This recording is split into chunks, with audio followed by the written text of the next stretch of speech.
Hello students, welcome back. तो बच्चों, ये है क्लास 10th केमिस्ट्री का पहला chapter chemical reactions and equations का लेक्चर नंबर 4।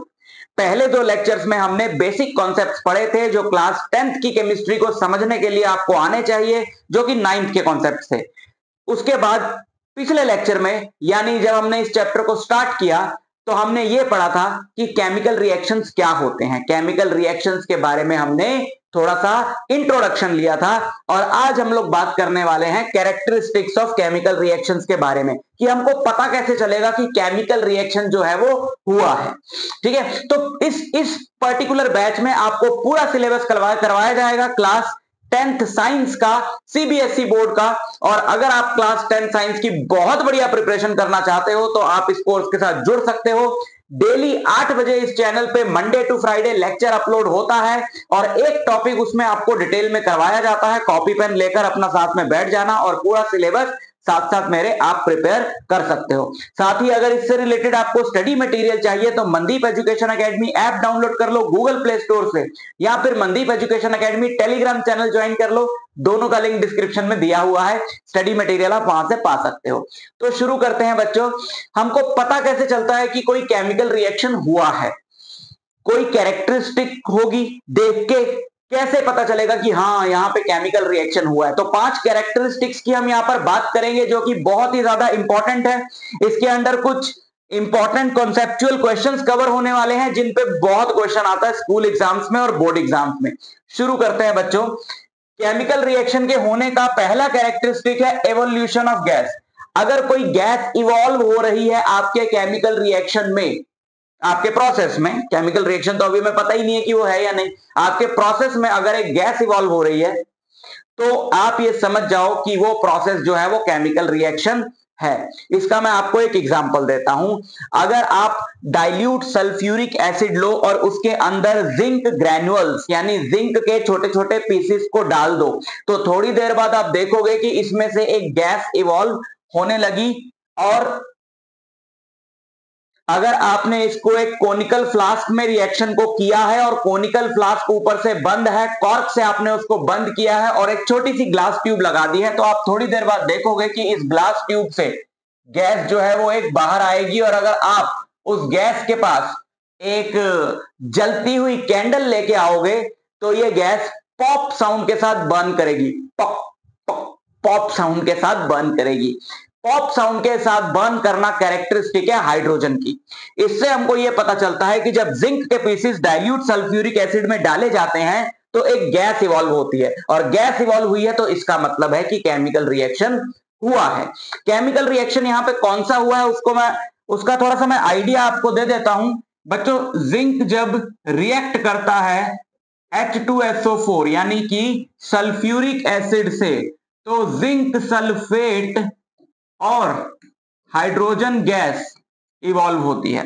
पहले 2 लेक्चर्स में इस चैप्टर के आपको समझाया गया था कि कैसे हमको किसी भी कंपाउंड का नाम सुन के उसका फॉर्मूला बनाना आना चाहिए, और अगर फॉर्मूला दिया हुआ है तो उस कंपाउंड का नाम हमको पता होना चाहिए। अगर आपने वो 2 लेक्चर्स नहीं देखे हैं तो उनको जाके देख लो, वो बहुत ही ज्यादा इंपॉर्टेंट और यूजफुल रिएक्शन नहीं, 2 लेक्चर्स हैं, ठीक है। पहला और दूसरा, रिएक्शन ही घूमे जा रहा दिमाग।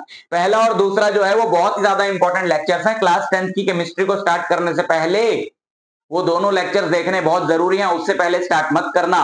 ये पूरा का पूरा सिलेबस जिस प्लेलिस्ट में करवाया जा रहा है उसका लिंक डिस्क्रिप्शन में मिल जाएगा, उसको खोल के पहला और दूसरा पार्ट कर लो। और अगर अभी आपने ज्वाइन किया तो आप बिल्कुल स्टार्टिंग से पहले देखना शुरू करो, तो अभी आपको मजा भी आएगा, एक एक चीज सारी समझ में आएगी अगर ऑर्डर में पढ़ोगे तो, ठीक है। तो जिंक के साथ जब सल्फ्यूरिक एसिड को रिएक्ट किया जाता है तो जिंक सल्फेट और साथ में हाइड्रोजन गैस इवॉल्व होती है। इसके साथ मैं ऐसे एरो लगा देता हूं, जिसका मतलब है कि ये गैस है और जो एस्केप करेगी, ठीक है। सो ये गैस यहां से बाहर आ रही है, कैंडल लाओगे तो पॉप साउंड के साथ बर्न करेगी। और इस टाइप के रिएक्शंस पे आगे हम लोग डिटेल में फोकस करेंगे, लेकिन अभी हमारा जो टॉपिक चल रहा है वो ये है कि हम ये पढ़ रहे हैं कि केमिकल रिएक्शंस की कैरेक्टरिस्टिक्स क्या होती है ना, समझ रहे हो ना। तो अदरवाइज मैं आपको रिएक्शन के बारे में और बताता, बट इस रिएक्शन को हमने डिटेल में आगे डिस्कस करना ही है। तो आगे बढ़ते हैं। तो पहली कैरेक्टरिस्टिक है evolution of gas.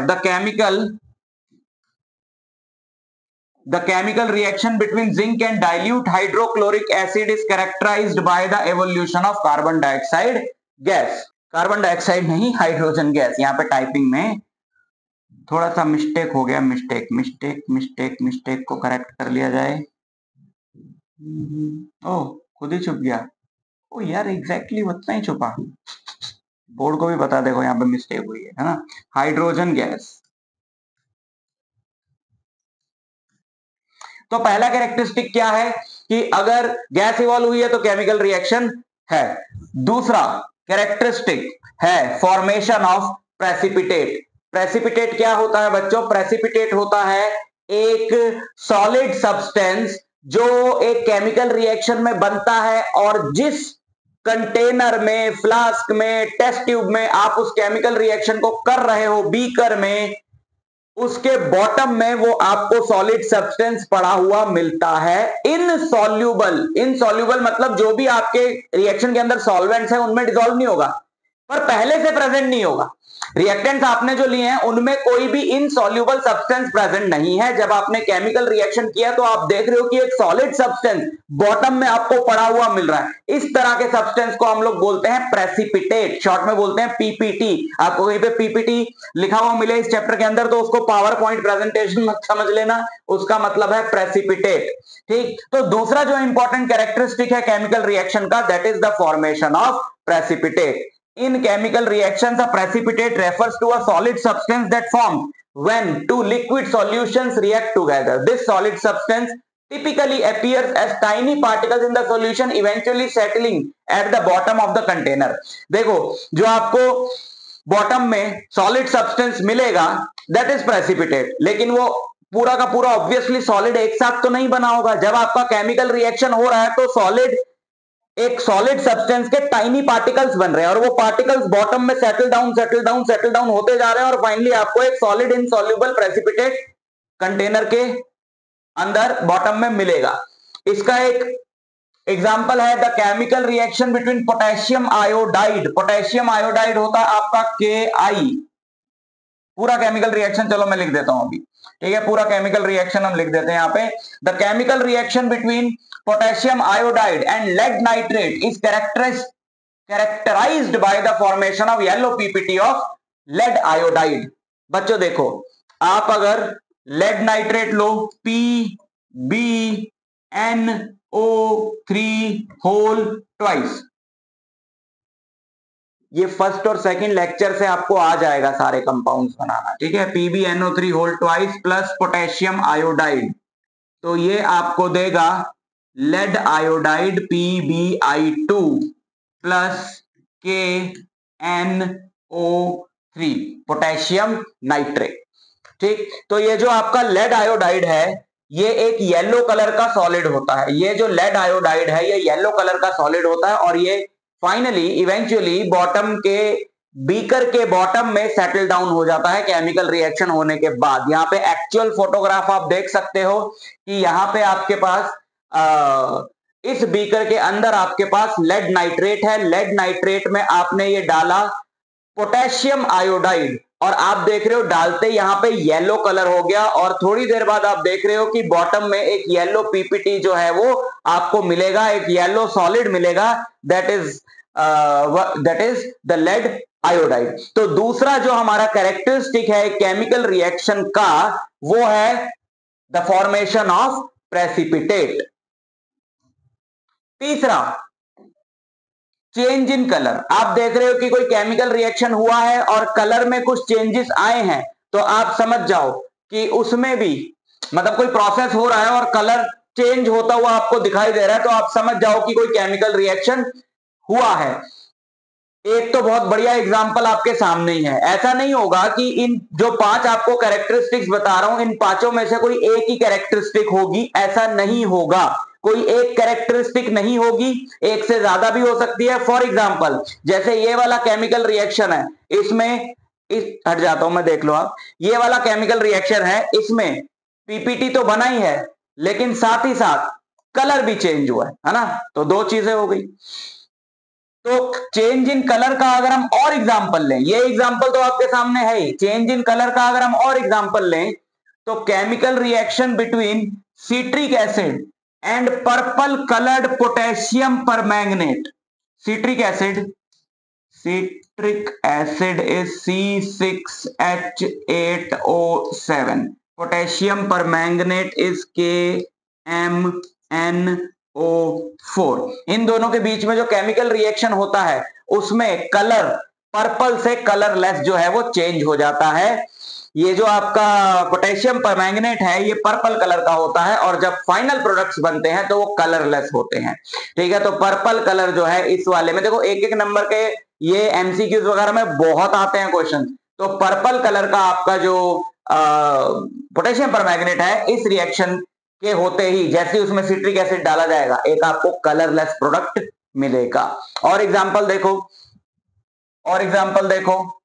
the chemical reaction between sulfur dioxide gas and acidified potassium dichromate is characterized by the chemical change by a change in color from orange to green। Sulphur dioxide का formula sulphur dioxide is SO2, sulphur dioxide gas and acidified potassium dichromate is K2Cr2O7। इन दोनों के बीच में जो chemical reaction होगा उसमें क्या colour change होगा, ऑरेंज टू ग्रीन। क्या कलर चेंज होगा, ऑरेंज टू ग्रीन। लर्न करना है आपने इसको, ठीक है, ये एग्जांपल्स बहुत इंपॉर्टेंट है।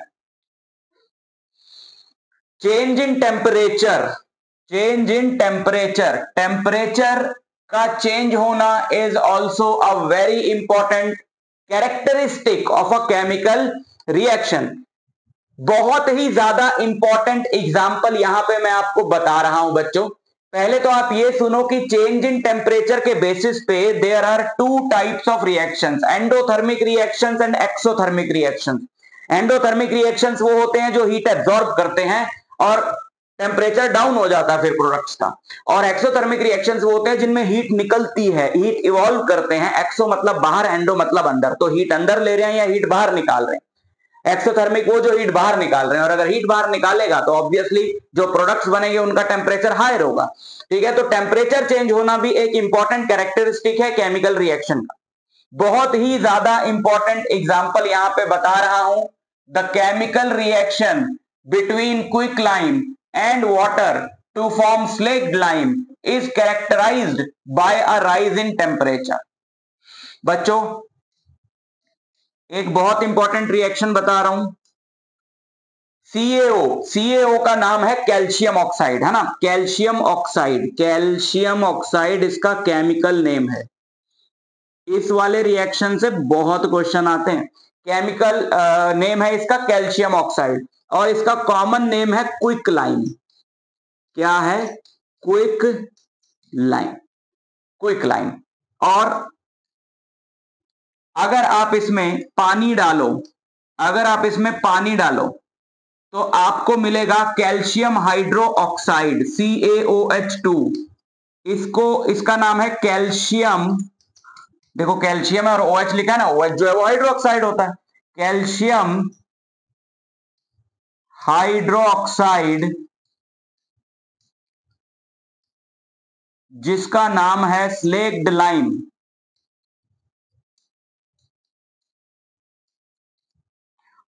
ये वाला जो रिएक्शन है आपका ये एक्सोथर्मिक रिएक्शन है। हिंदी में कैल्शियम ऑक्साइड को हम लोग बोलते हैं चूना। बहुत कॉमन टर्म है, व्हाइट कलर का कंपाउंड होता है। जब उसमें पानी मिलाते हैं तो वो एक व्हाइट कलर का लिक्विड बन जाता है which is calcium hydro oxide called slaked lime which is also the lime water. इस रिएक्शन में बहुत सारी हीट जो है वो इवॉल्व होती है। ये रिएक्शन यूज किया जाता है व्हाइट वॉश में। गांव वगैरह में, घरों में जो व्हाइट वॉश किया जाता है उस व्हाइट वॉश टर्म बहुत कॉमन है। तो व्हाइट वॉश में कोई कंपाउंड यूज होता होगा, कोई केमिकल यूज होता होगा दीवारों पे लगाने के लिए। वो कौन सा केमिकल है बच्चों, वो केमिकल है कैल्शियम ऑक्साइड, जिसको वाटर में अगर डिसॉल्व करते हो तो कैल्शियम हाइड्रो ऑक्साइड बनता है। ये कैल्शियम हाइड्रो ऑक्साइड है जिसको दीवारों पे पेंट किया जाता है, व्हाइट वॉश में यूज किया जाता है। ठीक है, so this is an exothermic reaction. जैसे ही आप इस कैल्शियम ऑक्साइड चूना के अंदर पानी डालोगे तो आपको दिखाई देगा कि बबल्स जो है वो निकलने शुरू हो गए, क्योंकि वो हीट पैदा हो रही है उसके अंदर। ठीक है, so this is quick lime calcium oxide. Hard glass beaker लिया, क्योंकि भाई कोई हल्का मटेरियल नहीं ले सकते जिसके अंदर ये केमिकल रिएक्शन हो, बिकॉज बहुत ज्यादा हीट इवॉल्व होने वाली है, और अगर हीट इवॉल्व होगी तो हल्का मटेरियल लोगे तो जल जाएगा, गल जाएगा। तो इसके अंदर हमने पानी डाला, पानी डालने से इसमें बना स्लेक्ड लाइम और साथ में प्रोड्यूस हुई बहुत सारी हीट। इस तरह के रिएक्शन को बोलते हैं exothermic reaction. So change in temperature is also a characteristic of chemical reaction. Next और एग्जांपल यहां पे हम देख लें।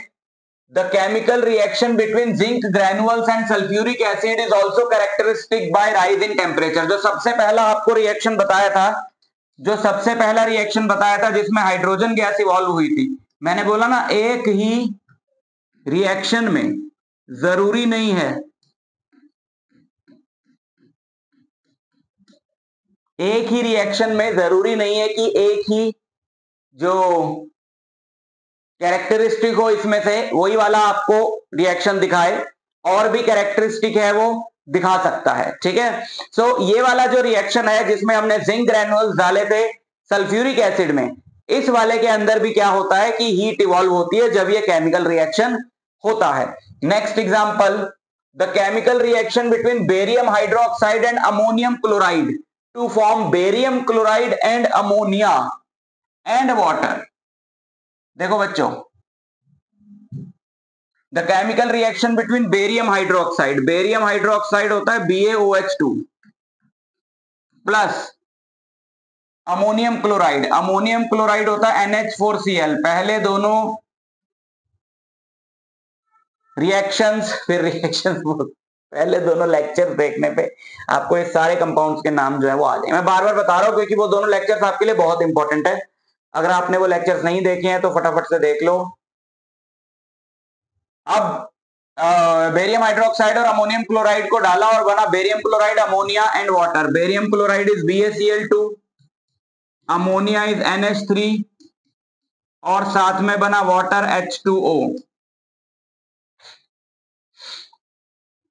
ये एक एंडोथर्मिक रिएक्शन है। जब ये रिएक्शन होगा तो आप देखोगे कि जो टेम्परेचर है बीकर का वो गिरा है, वो डाउन हुआ है, क्योंकि ये एक एंडोथर्मिक रिएक्शन है। ठीक है ना, तो चेंज इन टेम्परेचर के बेसिस पे there are two types of reactions, endothermic reactions and exothermic reaction. Change in state change होना जनरली जो है वो फिजिकल प्रोसेस भी होता है। जैसे कल के लेक्चर में हमने बात करी थी कि अगर स्टेट चेंज हो रहा है, जैसे आइस है वो मेल्ट हो रही है, सॉलिड से लिक्विड में चेंज हो रहा है, तो वो तो हमारा फिजिकल प्रोसेस हुआ। लेकिन बहुत बार केमिकल रिएक्शंस में भी स्टेट चेंज होता है। जब आप देख रहे हो कि वैक्स बर्न हो रही है, वैक्स सॉलिड है, और जब ये सॉलिड कंपाउंड बर्न होता है तो क्या क्या बनता है जरा मैं आपको दिखाऊं। वैक्स जो है ना उसका जनरल फॉर्मूला होता है CnH2n+2। इसके बारे में आप पढ़ोगे। एल्केन एक कंपाउंड्स की कैटेगरी है, क्लास है कंपाउंड्स की, वैक्स उसको बिलोंग करता है। जैसे कार्बन के साथ है 10, तो हाइड्रोजन के साथ होगा 2 × 10 20 + 2 22, तो C10H22 ऐसे। तो जब ये बर्न हुआ, बर्निंग का मतलब क्या है कि ऑक्सीजन के साथ रिएक्ट हुआ। बिना ऑक्सीजन के साथ रिएक्ट हुए बर्निंग तो हो नहीं सकती, तो आपको मिलेगा कार्बन डाइऑक्साइड जो एस्केप कर जाएगी, और वाटर, टेम्परेचर इतना ज्यादा है कि वाटर इवेपोरेट कर जाएगा, और साथ में आपको हीट मिलेगी। ठीक है, तो यहां पर एक तो देखो टेम्परेचर राइज तो हो ही रहा है, नो डाउट, कैंडल की बर्निंग हो रही है, टेम्परेचर राइज हो रहा है। लेकिन दूसरा यहां पर एक और स्टेट आपको, एक और कैरेक्टरिस्टिक मिल रहा है केमिकल रिएक्शन का, which is the change in state. ठीक है, तो ये 5 आपके कैरेक्टरिस्टिक्स होते हैं केमिकल रिएक्शंस के। इसमें जितने भी आपको एग्जांपल्स बताए वो बहुत ज्यादा इंपॉर्टेंट है। इन 5 में से कोई भी एक या एक से ज्यादा अगर हो रहा है आपके प्रोसेस के अंदर, तो इसका मतलब है आपका प्रोसेस जो है वो एक केमिकल रिएक्शन है। ठीक, तो ये कैरेक्टरिस्टिक्स हैं, बहुत अच्छे से इसको प्रिपेयर कर लेना। कल के लेक्चर में मिलते हैं जहां पे केमिकल इक्वेशंस क्या होती हैं उसके बारे में बात करेंगे, केमिकल इक्वेशंस को कैसे बैलेंस करते हैं उसके बारे में बात करेंगे। तो मिलता हूं आपसे उस लेक्चर में। All the very